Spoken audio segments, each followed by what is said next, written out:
going on, ladies and gentlemen? Welcome back to the Grifford Show. Thank you as always for tuning in for your big movie review of the week. Today we're looking at the heavily Oscar nominated movie The Shape of Water, and Evan has everything you need to know. The Shape of Water is the latest film brought to you by Guillermo del Toro. Set in the 60s, the film follows Sally Hawkins as Eliza Esposito, a mute woman who works as a cleaner in a top secret research facility, and whilst there she forms a unique relationship with an amphibious monster played by veteran creature actor Doug Jones.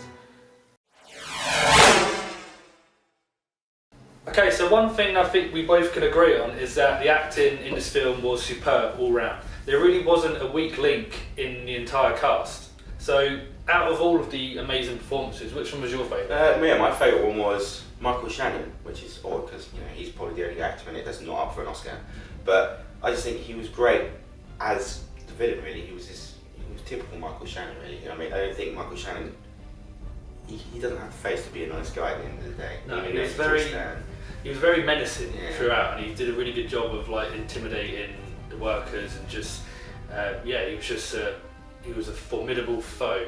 Yeah, and he had great showing of deterioration into madness towards the end, which he got spot on. Yeah, which I think there's a good metaphor there because mild spoilers, but the state of his fingers, because he gets them removed at some point during the movie, and the state of his fingers are deteriorating alongside, like you just said, his descent into madness really, so I found that quite an interesting parallel. Yeah, he also got across that antagonistic male persona of the era really, where he was very much, men are the best, and women are below. Yeah, definitely. Although Michael Shannon was fantastic, a lot of praise has to go to Richard Jenkins and Michael Stuhlbarg. Richard Jenkins showing why he deserves his Oscar nomination by breaking out of a typecast role that he's been in for goofy comedies, while being a lot more of a serious, while still funny role. And Michael Stuhlbarg's just great as usual, but I think the main praise for this film's got to go to Sally Hawkins. For a character who is a mute, she does an impressive job of being able to convey her thoughts and emotions better than any speaking role I've seen in a long time. Yeah, that's one of the parts I really liked about this film. A silent protagonist, it's like something that you obviously link with video games, but I think it's a really good idea to have just a protagonist that doesn't talk. Yeah, and I think with the era as well, and they're watching all these old movies and that, it kind of gave me an old vibe of a silent movie type era, because obviously she can't talk and accompanied by the music, which we'll get onto later, but it just gave me a kind of inkling that it was just a little bit like a silent movie, which I found really interesting. Yeah, and as a result of Sally Hawkins' silent character, Octavia Spencer was the perfect opposite for her, really. Yeah, where Sally Hawkins can't talk, Octavia Spencer doesn't stop talking, but that's not necessarily a bad thing because she's just amazing. I really think she needs to kind of get her own movie in a sense, just because she's always playing these supporting actresses, and while she's getting nominated left, right and centre for them, I just think she could probably handle a film on her own. Yeah, because she was just naturally funny. It was also perfect because there was lots of moments where, especially with Sally Hawkins' sign language, where she felt awkward, especially with the you bit. Yeah. Which you realise she obviously got to come up with a line for it, which was fantastic. Yeah, very funny. Yeah. Doug Jones's amphibious man was another great part of this film. His whole look, it was typical Del Toro, really. Yeah, it looked a lot similar to the Abe Sapien character from Hellboy, as well as the Pale Man from Pan's Labyrinth, which are both Del Toro movies. And I just think the practical and makeup effects just looked incredible. It made this thing look quite lifelike, didn't it? It looked like this could actually be a real creature that you'd find, and I thought it was really good. Yeah, and that was also another bonus because he's relatively silent, didn't talk. He groaned and gradually picked up on sign language. Yeah. And I think that's what made the relationship between Sally Hawkins' character and his character just, I suppose there's some people call cute. Yeah, it was quite a sweet relationship. But I think as well, the creature fit quite well into the 60s kind of era. It kind of had a bit of a steampunk vibe, which you said afterwards, reminded you a little bit of the Bioshock games, which is apparent in a few other Del Toro movies, particularly Hellboy. Yeah, it seems like a typical Del Toro aesthetic, really. And the music contributed to that era as well. It was the typical 60s jazz style music Yeah. that you'd like hear, like like we said before, in like Bioshock and stuff like that. Yeah, and as well as that, the music kind of made me at points feel like I was watching like a French movie. Yeah. There's a lot of music that gave that vibe, and like I said before, a bit of like silent movie type era. But overall, the music was probably biggest standout really. This film had a lot of humorous moments. A lot of it could be due to the relationship between the amphibious man and Sally Hawkins' character. Although cute and tender, there was funny moments because he is a merman essentially with a woman. Yeah, and then I think Richard Jenkins gave quite a lot of the funny moments as well. But like you said, with these sweet tender moments, they were sometimes undercut like immediately by sudden eruptions of violence, which is typical for a Del Toro movie, which I found quite good. Other people in the cinema got a little bit squeamish at some points, but I found it quite entertaining. Well, yeah, I can understand there are a lot of moments which are sort of like that, but not. I didn't find it particularly squeamish, just like a bit cringy. And I think the violence complemented, as we said before, Michael Shannon's character just getting more and more, determined to crazy. Crazy, yeah, that as well. One of the main bad points for me in this film was, exposition characters. There wasn't great background characters. A lot of it was speculation, and for me that really frustrated me because I like a lot more confirmed facts about characters' backgrounds. Like, you didn't really understand what the amphibious man was. That was also speculated. They said, he was treated like some kind of god, but you don't understand what he is. And the reasons...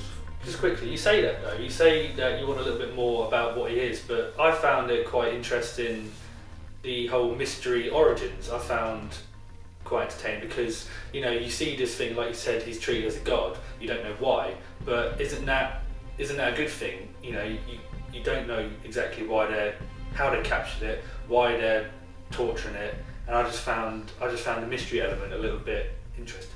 No, yeah, I can understand that. But I think also the whole mystery thing kind of added towards the climax, but I'm not going to talk about that, don't want to spoil it for you. No, and another part was Sally Hawkins' character, Eliza, you sort of there's speculation on why she's mute. There's no actual confirmation. I mean, that could be due to the fact her character herself doesn't know, but for me, I just thought it was just a kind of just because moment, really. So there were a lot of moments when we were sitting there thinking, what the did I just see?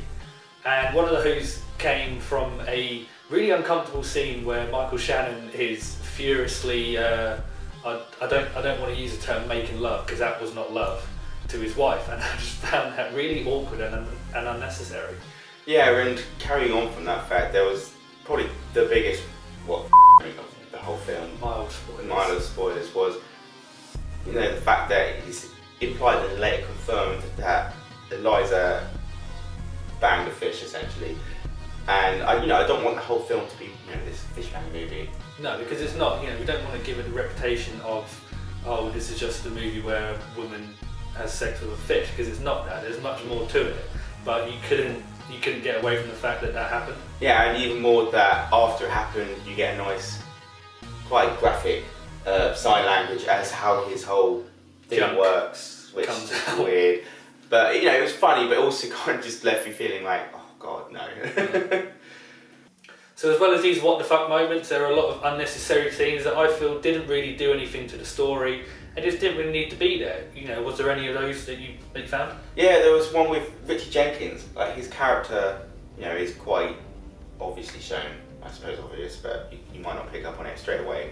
He's gay, and there's this whole sort of segue story where he goes to the pie shop because he fancies the guy who works behind the bar there, and then there's a scene where he finally tries, moves forward with it, and then the guy, obviously who's not gay, backs off, and then there's a whole moment which is a lesson on what it was like in the 60s, because he tells this black couple that they're not allowed to stay in there, and then that's straight after he sort of backed off from Richard Jenkins coming on to him, and it's just a whole big, this is the 60s, they didn't like gays, they didn't like black moments, and that it seemed like that was the whole purpose of that side story. Yeah.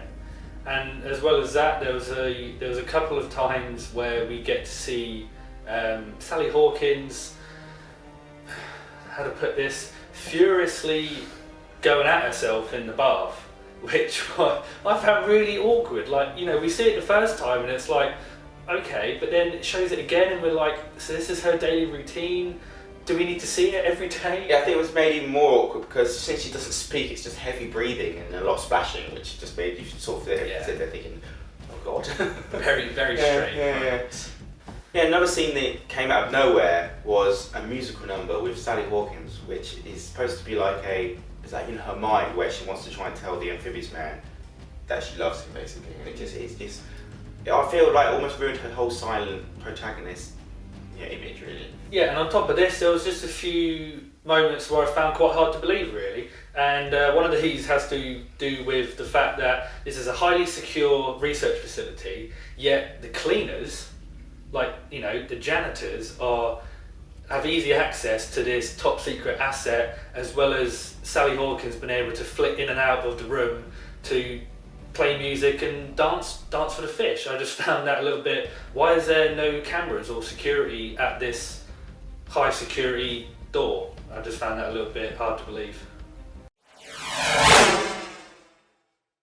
My verdict on this film, you know, I didn't find it particularly great, didn't find it particularly good, but, you know, it wasn't mediocre, and I think that the whole premise was a really brave thing to go on, because, you know, what, like we've already stated, it kind of goes on the verge of, I don't want to say bestiality, because it's not really, it's a monster, it's not real, but yeah, I think they got this relationship sort of, it made it feel natural for what it was, so I'm going to give this film a 7.4.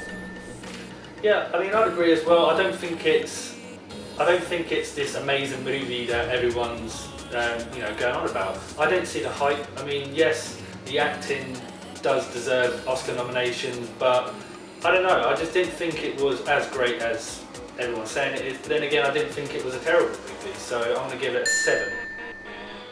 Okay, so that was our review for The Shape of Water. It is out on Valentine's Day, funnily enough, so if you want to take your partner out for a weird romantic night, then go for it. If you've seen the film, or if you liked it, if you hated it, whatever your thoughts, let us know in the comment section below. Yeah, and don't forget to like the video, subscribe to our channel, and follow us on social media in there, and also hit that bell notification so you can keep up to date with all of our videos. See you next time. Bye. Go to Richard Jenkins and Michael Stuhlbarg because they were, I don't know. I was so focused on trying to say his name right, I forgot what I was going to say. Back in this image, Phil's going to say it. That's where you can put it. And also, I don't know what's going on. Let's do that again. Do that. Partner to the film, to watching weird romance, and there you go. I like the first one. I like the first one. I like the first one.